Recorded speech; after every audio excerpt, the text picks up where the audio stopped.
Okay, let me welcome everyone to our Monday morning afternoon session. My name is Todd Court.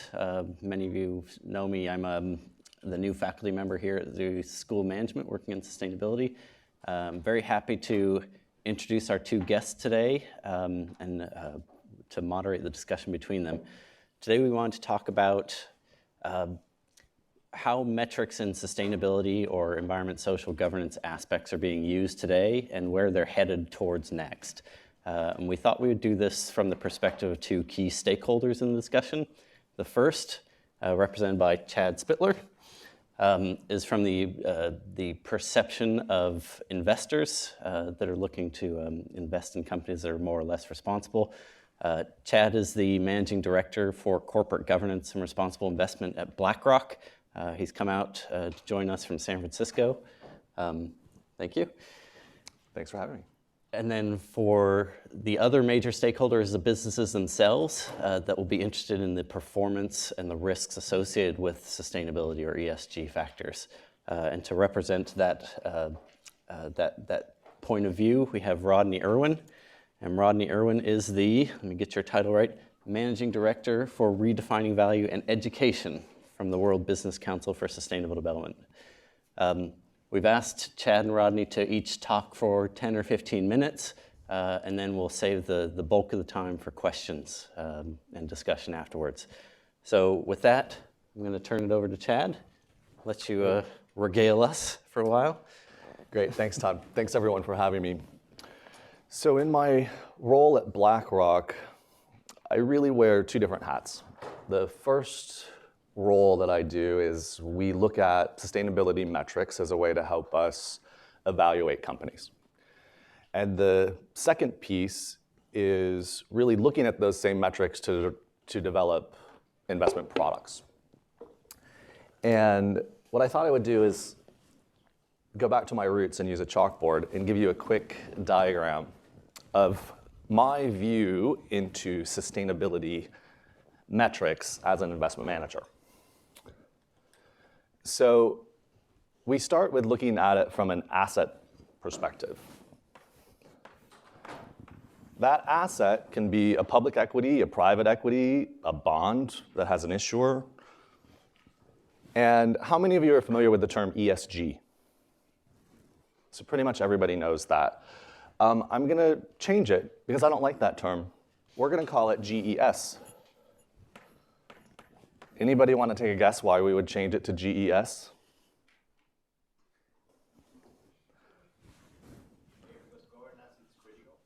Exactly. The environmental and the social pieces, in our view, are components of governance. And when we look at companies, we start by understanding who's in charge. This is about people, leadership, incentives. How do those people manage their environmental and social considerations as part of their business? So reframe from ESG to GES. Governance is also rather consistent across asset classes. Environment, society varies by sector. So that's the framework within which we assess what really is, in my view, corporate culture. How do you get down to what's going on at this company with regards to these factors?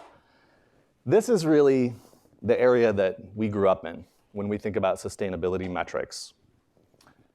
The new area that I see evolving are positive and negative impacts of the products or services that these companies produce. Culture on this side. Over here, they either do well for the environment or society, or they do poorly for the government or society. And then what are the implications that that has for us as an investor? So if they're a high carbon emitter and there is a potential regulatory regime change that's going to impact carbon, then that's over here on this side. What are their policies and procedures for how they're managing it? That's over here for us on this side. Then what do we do with all of this information? We engage with the companies in which we invest. to try to understand what is going on here. We analyze not only the data, but the results of our engagements. And a big piece of this culture is trying to understand, do these people get it or do they have their heads in the sand? After we've engaged and we analyze, then we have to share our insights with the portfolio managers so that they can take this information into account when they're making their investment decisions. And then we also use it to develop products. We use it to develop products that say we want to avoid investing in bad things, exclusions, negative screening. We want to invest in things that have positive impact. You've probably heard of impact investing. Or we want to invest in companies that have best-in-class ESG, high-performing corporate cultures. So I hope that sort of sets the stage for you with regards to my view on sustainability metrics. Thank you. Rodney, would you like to take the stage for a little bit? Yeah, absolutely. Good morning, everyone, or good afternoon. I'm not sure exactly whether it's pre or post noon. I have no clue what time it is because, as you can tell from my accent, I'm not local. And I'm here representing the World Business Council for Sustainable Development, or WBCSD, and I'm expecting you all to be able to rhyme that off at the end of this little chat. The World Business Council has been around for 22 years, and it was founded by a Swiss guy who at that time was in charge of a large Swiss cement company, to be the voice of business at the first Rio summit in 1992. Today we represent around 180, 185 businesses, from Apple through to British Telecom through to Shell. We would like to say that we're a collection of progressive businesses, and then that's not always the case, but companies that are trying to navigate the sustainability space, because it is a nightmare. Sustainability means different things to different people. I think academically there are around 1,800 different definitions. So if you're a business and you're trying to measure your performance in something that's very poorly defined, no wonder we're in the mess we're in when it comes to what corporates are disclosing to investors. But I want to maybe move away from what's already been presented and talk more about how does a business run. I'm new to sustainability. In fact, I never thought I would ever be here. So never say never, midlife crisis, whatever you want to call it, but here you go. But I'm a chartered accountant qualified in the UK, economist by training, and got into the concept of business ethics more because I was an assurance provider, and I ended up very disillusioned between assurance providers not really knowing the difference between right and wrong based on my Anglo-Saxon Calvinistic upbringing versus many of the cultures I had to come into contact with. So I got into the sustainability arena via business ethics. Not that I think those two words should be ever put together, but that's how I ended up in this space. But I am in finance and have been a finance director for 22 years of my career.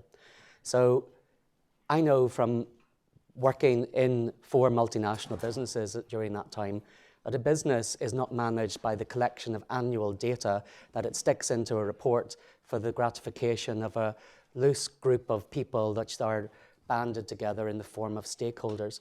A business is measured every day by its performance, usually its use of financial capital. So we at the World Business Council are really pushing for businesses to put their house in order before they go public with data. And why do I say that? Today, businesses compete on methodology, not on performance. You can pick up a variety of sustainability reports, combined reports, or self-declared integrated reports. We haven't seen anything yet that is in accordance with the Integrated Reporting Council's framework. But whatever you're calling it, I mean, and once you get past the expensive photography on the front page, you can't really compare like with like. And then if you scratch the surface even more and you ask the question, which I tend to do, which is how frequently do you capture this data for decision making internally? you're likely to be told once a year, and it's really tough because it's all done in a spreadsheet by communications professionals, and spreadsheets and communication professionals should never mix, quite frankly. So we're in a big push to get performance metrics embedded in the business for what are important impacts and inputs for that business. The growth in reporting frameworks, whether it's SASB, which is very much focused here in North America, only on what the investor perception of materiality is and the evidence of financial impact, etc., is a far cry from those organizations that have chosen to go down the Global Reporting Initiative route, which is all things to all people, irrespective of the level of materiality, until we got G4. And that still said, I'd say there's still room for improvement there. And then we have the Integrated Reporting Council, which has brought a hybrid model of both together. Businesses are struggling, and in many cases, these frameworks are the tail that's wagging the dog. At the end of the day, what gets measured gets managed. Within an organization, the management of that organization need to have the cojones to take the decision up front as to determine what is important for them. And where we as a council come in is to try and say, well, let's, in a pre-competitive space, get you to agree, say as the chemical sector or as the cement sector or the tire sector, how you're going to manage this going forward in terms of how you disclose it. More importantly, we want you to have this embedded in your management accounting systems for day-to-day investment and management decisions within the organization. The external report, which you guys get to see, should be done at the press of a button and should have metrics that are meaningful and that are not too many.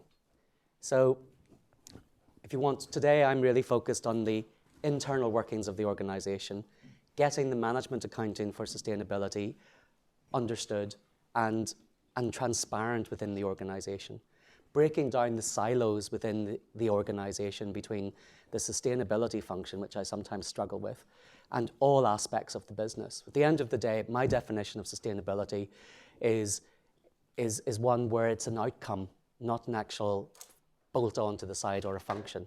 It is the outcome of that business's performance. It's the outcome of that business's operations. And perhaps the sustainability journey may make that business change its business model, change its product mix, and inspire itself to new innovation. So from my perspective, decision-making within the company at this point in time is critical. It's more than just what the investor thinks, but it also requires the board internally to the organization to understand what the impacts that company has on the nature and society and how they make choices internally to strategy. Does that make sense? Makes It's very sense hard to to me. waffle when you're not scripted, but anyway, there you go. So I don't want to take the stage. So let me start by asking if there are any questions from the audience, and I'll remind you we are live streaming. So in order for the question to be recorded on the live stream, you have to hit the green button or the button, and while you're talking, it has to show green, and then we'll get the question. Are there any questions out there, all the way in the back? Hi, thank you so much for being here. I'm curious if you could elaborate a little bit more on some of the internal structures of companies and corporations that you've seen that really help to facilitate integrating sustainability. Everybody sort of talks about breaking down the silos, but there's not a whole lot said after that usually. And so with both of your expertise and experience, maybe you could highlight a couple of examples of interesting ways that companies have overcome that and are working better together internally. Well, I can start by talking about where I used to work, because that's sort of why I ended up where I am. The company I used to work for is a Dutch company called TNT Express, or TNT NV. It is involved in express logistics. It's like FedEx, UPS, and DHL. It's the largest European provider with limited international coverage. Not very big in the US. We get confused with a TV station, which when you run a conference and you're put into the media group is somewhat worrying, which has happened. I was a finance director, and I was responsible for internal control, corporate governance. I did the annual report. I did risk management. And basically, anything the CFO needed somebody to do, he would give it to me because he felt it would be delivered. So at the board meeting to approve the 2007 annual report and sustainability report, the board, and in the Netherlands we have a two-tier board system. So you have the management board and you have the supervisory board. The supervisory board only permitted the disclosure of the sustainability report on the understanding that they would never have to read such drivel again and that it would be under the responsibility of the CFO. Much to his reluctance, he had no choice but to accept. And that was on Friday afternoon, and Monday morning it was my problem. And I sat in the room and thought, well, this shouldn't be that hard, really. I mean, there's bound to be some sort of standards or whatever. Well, I'm now grey. And that was a really smart move on the supervisory board. I don't think they realized exactly what they'd done. But what transpired in the next 18 months was the involvement of finance in data capture and collection. And that started the breaking down of silos. We had this massive CR department, we called it corporate responsibility. They were breeding, I mean, seriously, these were like rabbits. They were exponentially growing. No one knew what they did. And they had one poor guy that through spreadsheets was trying to manage data coming in from 64 countries around the world on 147 line items. And no one used it. So with my background in finance and with my team in control, we basically invested in a consolidation system. We really went through a materiality process to understand what's really important. And we put in place lots of the disciplines that finance can bring in terms like definition, like what is a full-time equivalent employee? That took 18 months because like France, you can't work more than 36 hours, right? But you try and do that to somebody working in Asia and they say, well, we really want to work 60 hours and we don't want it to be seen as overtime because then we can't comply with SA 8000, which is a standard needed for certification purposes like that. So it's really, really bad. But with that skill set that we had from finance, we started to bring data to the sustainability function or this corporate responsibility function that made them realize that they were actually managing the wrong things or that they didn't have the definition in place, so they were trying to compare apples with oranges. And just as a byproduct, we reduced the cost down from 4.7 million to 500,000, and we screwed the auditor royally because we now had a control environment which they didn't need to audit as much as they used to, so we got a 75% reduction on the audit fee. So that's an example of how if you are willing and brave enough to bring others into the equation, that the skills that others can offer can really improve the way in which the business is ultimately managed. We went from annual data collection to monthly collection and reporting of information to business units and quarterly reporting to the board. So all of a sudden, the G started to get attention because it was at the highest governance organization within the company. And we also reduced the amount of noise in the system so that we were focusing on what's important. And in a transport company, it's carbon and it's health and safety. It's not all the nice things that, I mean, we were measuring water. And I don't disagree that water is an important issue. It is a huge issue, but we're not Coca-Cola. We don't even wash the trucks, right? So why were we measuring and managing water? It was not material. But having the bravery to do that and focus attention on carbon and focus attention on other emissions, SOx and NOx are just as important, and also focusing on real health and safety, was vital. The other big challenge which finance helped to bridge was looking beyond the legal boundary into the supply chain. That's a no-no over this side of the pond because the corporate lawyers get really, really, really, really upset, usually because of their fear of litigation, but I could talk ad nausea on that. But what we were able to do is because of our background and using the legal department, is to get processes in place which didn't compromise the arm's length relationship with suppliers, because 75% of our impacts were in the supply chain. They weren't within the company's four walls. So that's just an example. I brought this not to publicize it, but I knew this sort of question would come up. This is something we do every year called Reporting Matters. And it's essentially a resource of company examples of WBCSD member companies. So if you want to look here at management approach, for example, it'll give you 3 examples and 1 deep dive of companies that are breaking those silos. But there are 18 different elements. It's online, WBCSD.org. Can I do just a quick follow-up with Chad, which is, so Rodney discussed the imperative for businesses to focus on kind of what's material, focus on your own house first, get your cards in order before publicizing. When BlackRock engages with a company that is professing to be responsible in GES, how much do you have an expectation on the material issues that they'd be talking about versus how much would you expect the company to sort out their own materiality? Like, do you have a picture before you go into the engagement saying, you're talking about water, you're TNT, why are you doing that? Or do you let TNT sort out their own thing and then you... Well, I think we go in with a sector-based understanding of what we think are the material, environmental, and social issues. So water, for example, in food and beverage is something that we're going to care more about than in transportation. While in transportation, we might care more about carbon or health and safety, as you said. So again, it goes back to my point about E&S being very sector-specific and what's financially material varying. The governance piece, and I thought it was a great example that you gave about that board dynamic of this sustainability report coming once a year and not even wanting anything to do with it. That's the cultural piece that I was trying to explain in my diagram up there that you can't get from sustainability reports. And how do we as investors really understand what the board and senior management believes to be the most financially material as opposed to what's coming out from their corporate communications team.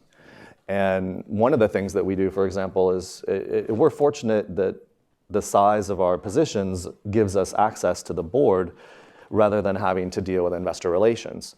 But really our objective is to engage with whoever on the board of directors or the senior leadership of the firm is responsible for sustainability versus reading a sustainability report or hearing what corporate communications has to say. So it's really about taking what we think are the most financially material components, engaging with the company, with the right people to see what they think are the most material, and then connecting those dots and seeing if there's a link. Up here in the vest. Hi, my name's Corey. Thanks for coming today. I have a question for Chad. Before I came to Yale, I was working for an ESG mutual fund, and one thing we really struggled with was taking ESG metrics that were inherently backward-looking and trying to use them to determine, future performance. And an obvious example would be looking at something like BP. Based on their sustainability performance in the past, how could you have ever been able to tell if that would have happened? And we actually owned BP at the time of the accident, so it was a big problem. But so I'm wondering how at BlackRock you use these metrics, which are, again, inherently backward-looking, and try to identify a company that would outperform in terms of ESG in the future. It's an excellent question. It's one that we struggle with every day because the ESG metrics that come out and the ratings that are available, so lots of firms will take those categories and try to roll it up. And BP had a very high ESG rating because they checked all the boxes. If you dig into what's in an ESG rating, a lot of the data behind that are binary yes or no questions. Does the company have a sustainability report? Yes or no? Well, we have a database of several hundred sustainability metrics. We don't even include that one in our own rating. I suppose you could argue that it's a benchmark or a placeholder to give you a sense of corporate culture as to whether or not they publish a sustainability report. But that's not really what we're looking for. We're really trying to understand what the company thinks are the most financially material metrics and how well they're managing and how well they're measuring those. So one of the things, we have a quant team at BlackRock, and one of the things that they've found is that companies that actually have high ESG ratings actually have the highest number of controversies, and that it's the companies that have lots of problems that have put in place a lot of these policies. So the whole concept that an ESG rating is going to give you outperformance, I think, has to be reflected on. Really, ESG ratings are one way of viewing the company. They give you a sense of their policies and procedures, but they don't give you a sense of the corporate culture and how well those policies are really integrated into the workflow of the people doing the day-to-day job. So again, it really comes back to people and culture and processes and systems and metrics and how well they're integrating that into the firm. Marion? This is a question for Chad. You spoke in a way in your board presentation that we know that high-performing corporate cultures, companies with high-performing corporate cultures are the most financially sound by implicitly. And I guess I just want to hear you say, what gives you the confidence that a high-performing corporate culture is also financially sound? You just mentioned that high ESG or GPS cultures maybe have more controversy, so you're looking for that high-performing corporate culture. Well, I guess so how do you define a high-performing corporate culture is the question that comes to my mind in response to your question. And I think how I would define it, again, comes back to people in the sense of strong leadership, engaged employees. Again, back to some of the research that we've conducted in this space, we have a really hard time connecting financial materiality to a lot of environmental or social metrics. With the exception of employee engagement, board diversity, those types of factors, we have actually been able to show that there is the potential for outperformance for companies, for example, that don't have overboarded directors. So one of the things that we do in our corporate governance program is we have a policy that says that we will not support any director sitting on a board at a company that we're a shareholder in if they sit on more than 5 public company boards. 5 is the number that our quant guys told us we should use. So when we engage with companies and we vote against directors, we say, okay, hey, director A and B sit on 6 boards. If it's X amount of time per board per year, they don't ever sleep. So what's going to happen in a BP crisis when this director is going to need to be even more engaged? We can't have people who are not that available representing us on our boards. So it's really looking at metrics around what I would call the people side, more if you had to put it into the ESG categorization between the S and the G. That's how we try to identify what we think are high-performing cultures. I mean, I would like to add to that as well, is that we have observed as a council that the sustainability engagement of a company is somewhat dependent by its leadership. BP is a classic example. Lord Brown was a different man to his successor, irrespective of whatever happened or the reasons why Lord Brown ultimately stepped down.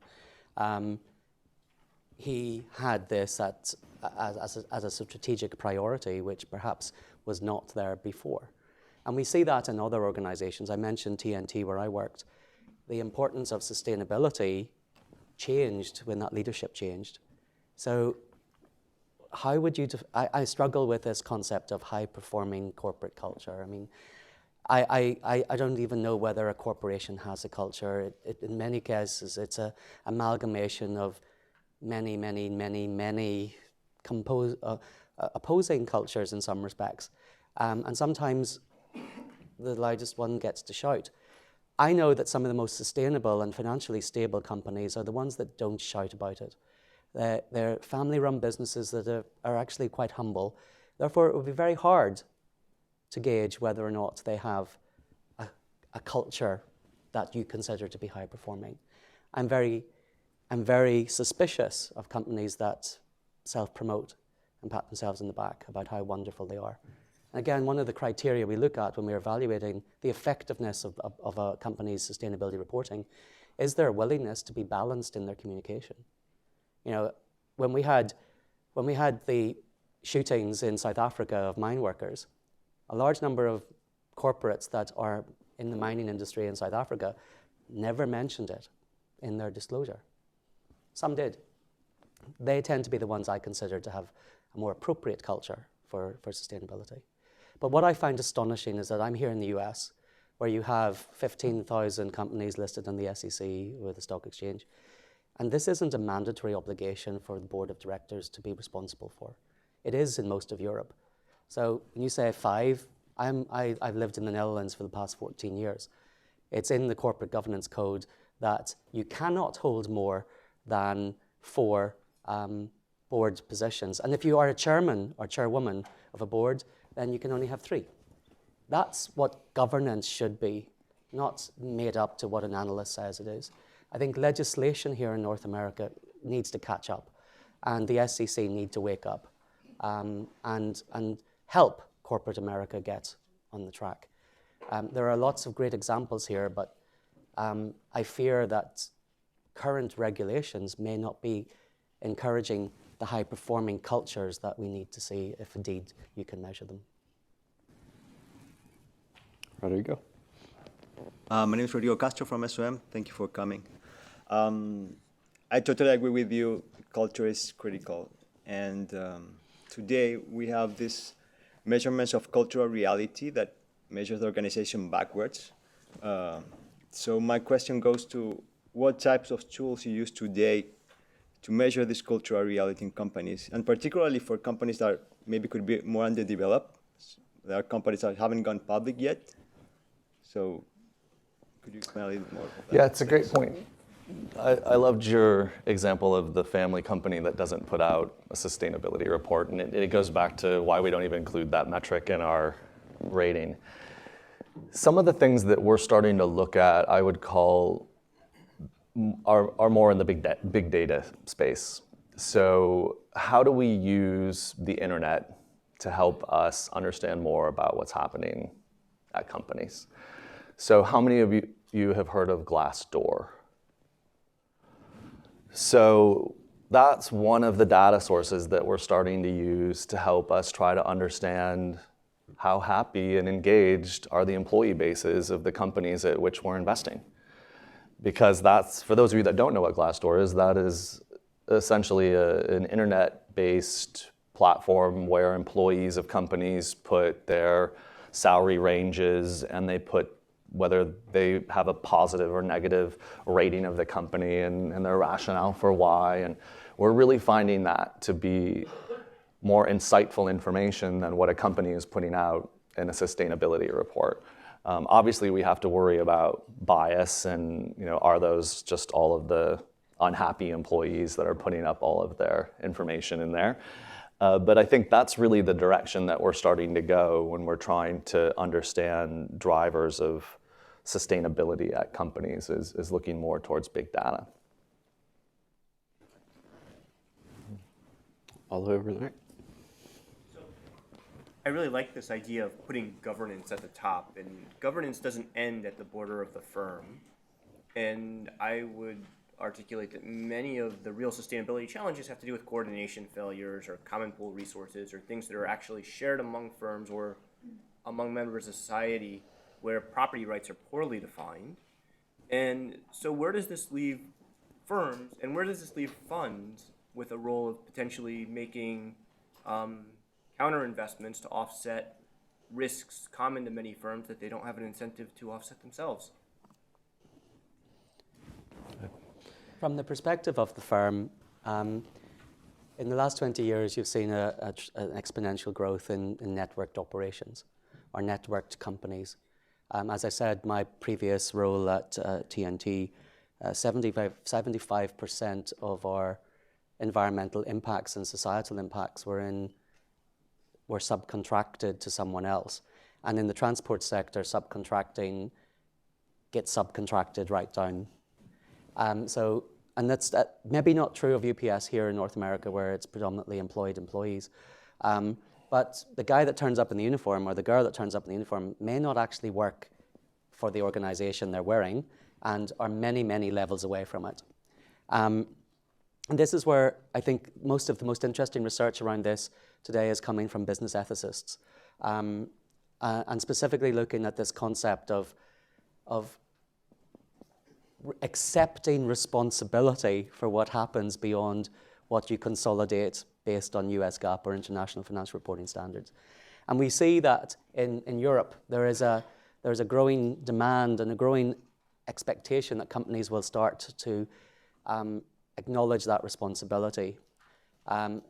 It's still curtailed by law, I have to say. France, Germany, Italy, it's very difficult to demand suppliers to provide you with too much information after you've engaged them, because they can be considered as an employee, and therefore you're liable for their social security and tax right back for 20 years. So you have to do it in an arm's length agreement. But what we find here in North America is that it's really challenging. And the ethicists are starting to talk about willful negligence, i.e. it's better not to know what's going on because then no one can hold you accountable. Or they cite control deniability as a reason for not wanting to do it because, well, we do know what's going on, but we can't control it because at arm's length, it's not our problem. There's knowledge, i.e. we didn't know, and there's connectivity, which is irrespective of whether we knew or not, we don't care. And that's actually led to the defense of willful negligence, or ostrich defense, i.e. we didn't know, they can't blame us. And so you're absolutely right. The GRI, G4 is in a way trying to overcome that by talking about materiality and implementing it within the supply chain. But we're still a long way off, which is why sometimes governance, as currently defined by regulators, is not always the best friend of doing the right thing. So it's still a journey. And one of the projects that I'm leading at WBCSD is around changing the rules of the game. And one of the things that we tried to influence this year is the redraft for the first time in 10 years of the OECD guidelines on corporate governance. Well, don't waste much sleep that you're going to be getting anything exciting anytime soon, because it's just not going to be in there. And that's, I think, part of the problem is that some businesses struggle with going to do the right thing and not being able to do it because they are frightened of the consequences. Does that make sense from your side? Yeah. I think the outsourcing example is a really good one. And I mean, you probably see it yourself, even in your own Comcast service arrangement, or I don't know who your internet provider is out here, but this multiple layers of businesses outsourcing to others where there's no true accountability. That's problematic. I mean, I did research myself last year as part of a degree, so I have empathy for most of you sitting here.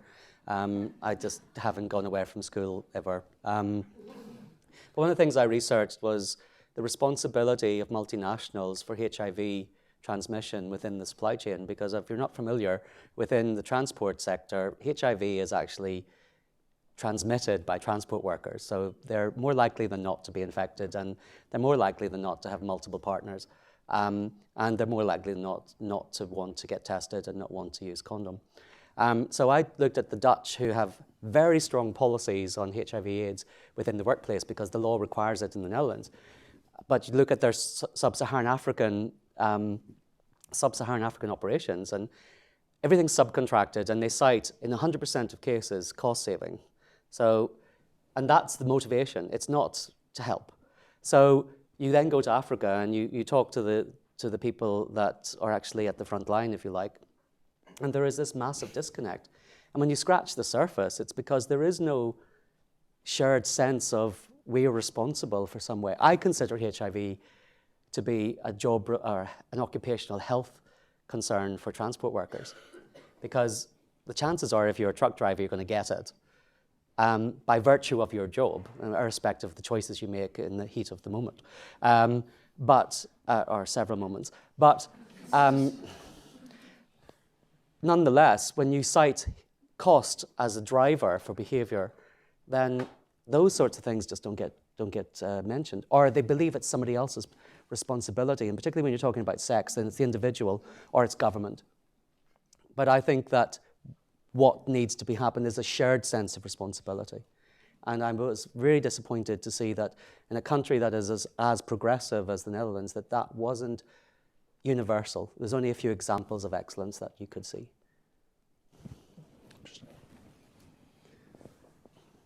Diana? So I think one of the hardest things in this field. Can you press the microphone button? Oh my God, I didn't even know we had these. You gotta hold it down while you're talking. Hello. Is this better? You have to hold it. All right, so here we go. Better? Okay. So I think one of the hardest things in this area is trying not to treat it as a bean counting exercise. And I laugh because I work at Deloitte, so we're bean counters writ large. But it's not that we can capture these in units of something. I think what we're trying to get a better grip on is risk. Things that could happen that are not guaranteed to happen, such as a BP accident. So how do we get an advance notice on what is a risk? So the more I think about it, we should be spending more time developing frameworks that we agree upon that define risk assessment and risk management and mitigation in the context of corporate sustainability. So rather than listing metrics such as GRI did, and it's a valiant effort, these are the metrics you should be measuring. We should go back to the basics of how do we think about risk management in the corporate context of this stuff, and is there a framework we could agree upon? So it's as much a suggestion as a question. Would you find that compelling, or some way forward beyond trying to count beans and checking boxes? Yeah, I think it's an excellent point. We all know the problem with the sustainability data is it's hard to compare. Is it material? And taking a step back and trying to reframe it from an ERM perspective, for example, or the flip side of that is opportunity. So those that have the higher risk or those that have the lower risk, from an investment perspective, which one is the better investment? The lower risk is your better investment opportunity. So thinking it through from a risk and opportunity perspective is definitely the investment decision-making piece of this. The ongoing relationship management, because not every asset that we have do we have the ability to decide upon, right? So some of the assets that we have to assess, we hold because they're in indexes, and we run index funds that have to hold those. So some portfolio managers can see this risk and sell out of the security. Other portfolio managers have to continue to hold that security, and that's where the engagement on the risk topic comes in. So having a risk management framework within which you can understand the sustainability data is definitely helpful. I think that this is all about risk. And the current definition of risk is just not fit for purpose. And why do I say that? Well, most people will cite risk as the combination of the impact of an event and the probability of its occurrence. How many of you are doing an MBA? Many of you will start to deny certainty when you become senior leaders. And I have seen it, with all due respect. I have been dealing as a risk manager for way too many years and had to deal with dysfunctional individuals who deny reality. That'll never happen. Well, it is currently happening. Only the messenger. And that's because it's very convenient to predict that something won't. Now, going back to corporate governance, and particularly the responsibility of a board for its fiduciary duty, and in some jurisdictions, the duty of care. And I'm from the UK, so the duty of care is the second duty, but it's the one that is conveniently forgotten. And reconcile that with prediction. So if you are in a position of leadership and you have already developed a strategy, you have predicted the future. If you then put on top of that another predictive crystal ball moment of saying, and we're going to get there without any of this happening or with these risks being diminished because you've used the probability theory as, oh, it's too remote. Well, you know, it's a lose-lose. What boards should be doing and what governance should be demanding is that a board and the management teams should be looking at the resilience of that organization. And resilience does not predict the future. It gets the board to use its head, not its heart, to determine whether or not it has processes, procedures, and the culture and the people in place to manage things that happen. So, give you an example. Sandy. There's a better example, and I unfortunately don't know the name of the company, but it's often cited when we talk about this in Europe. There was a company that was on the Mississippi Delta, which had major operations on the Mississippi Delta. They knew that if the Delta flooded, their operations would go out. But they predicted that that was so remote not to worry about it. Katrina hit. Big problem. So my thoughts are, and we've just received funding from the Moore Foundation to be able to start this conversation around risk management, to get risk management away from boilerplate, cover your ass type disclosure into proper, thought through resilience. WBCSD has published this on a resilience paper on the energy sector. A lot of the infrastructure out there is way beyond its useful life. It needs to change. But it needs to move into mainstream risk management. And you cannot manage the future, but you can manage, you can't prevent it from happening, but you can manage it when it does. And some of these sustainability risks have another dimension which doesn't make them fit into the current definition of risk. How many of you eat McDonald's? Only one honest person. I love a Big Mac, absolutely love it, and you can tell. And there's a lot more of you eating it than you are prepared to because that company does well, right? And the reason we all eat McDonald's, because I know we know that eating processed food is not good for us, but it's not going to kill us today. Oh, that's a long way off. And that's because we all look at the world through rose-tinted glasses. So if you're a risk manager and you have got the probability factor still in there, and you're talking about sustainability risks, which may be longer term, the longer you think out, the more it's not going to happen. You have a rose-colored view of the future. And sustainability tends to be in the future, those challenges or those opportunities. So there's two reasons why you just shouldn't be using probability. And that's why I think risk management needs to change, and it needs to be brought up to fit for purpose for the 21st century. That said, again, I go back to the SEC and I go back to the regulations on disclosure of risk factors.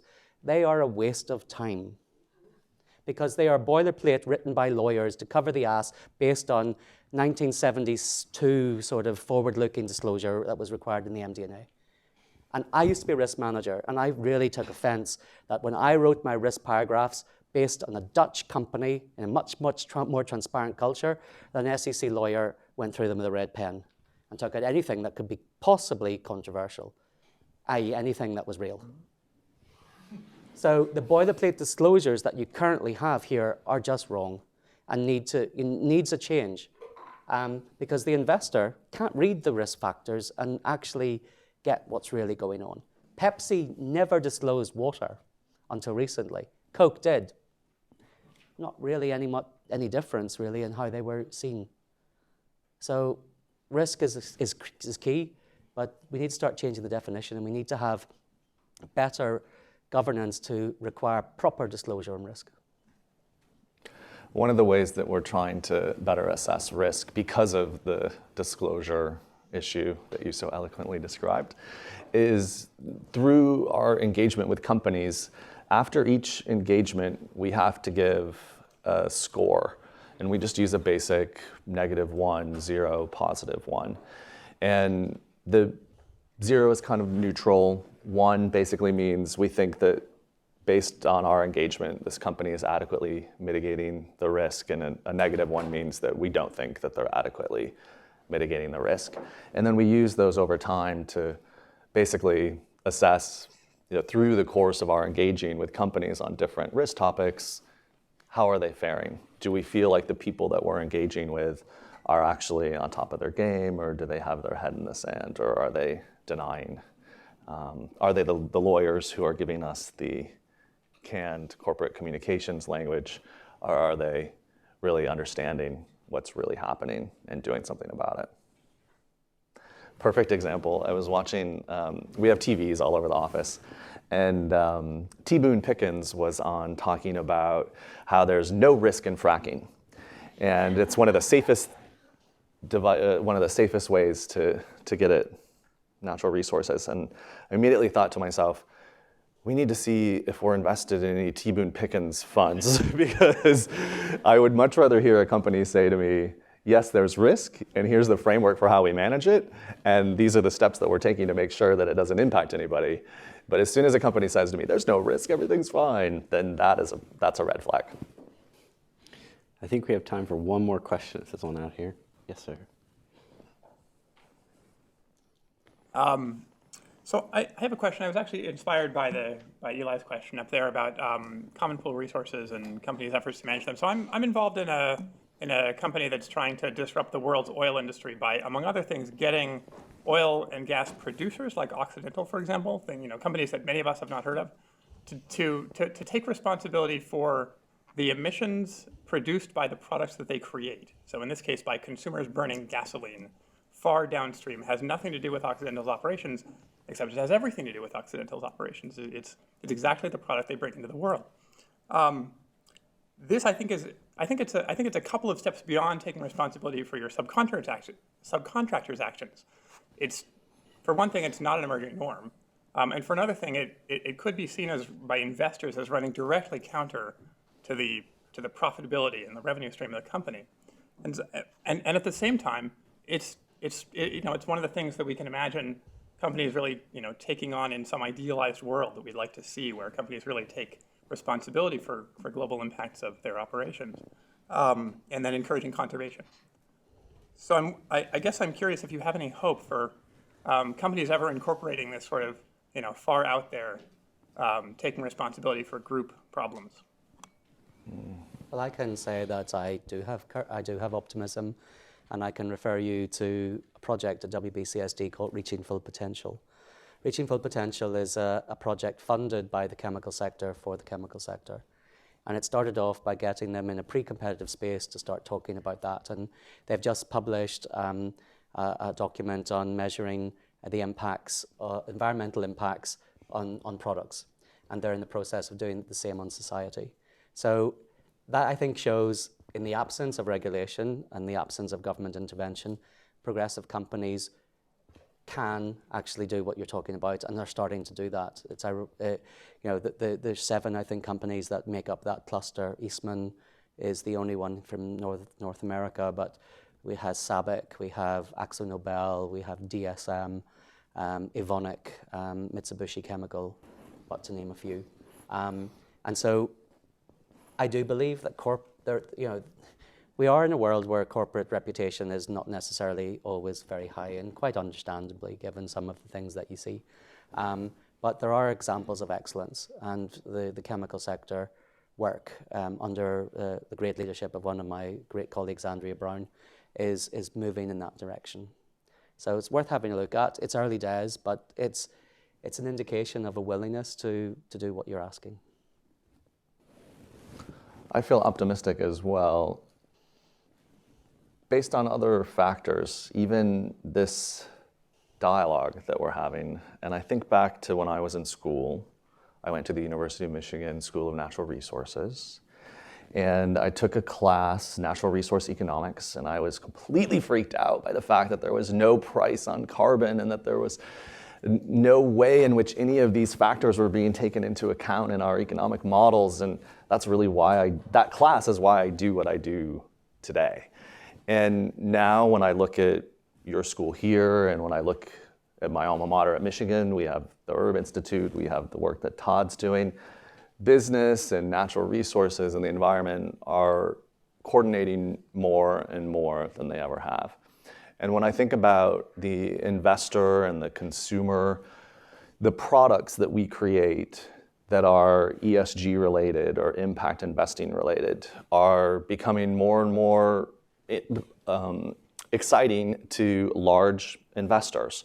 So I definitely think that there is a increase in both the business community and in the investor community to start to really think through the long-term implications for how our economy has an impact on our ability to live in a sustainable way.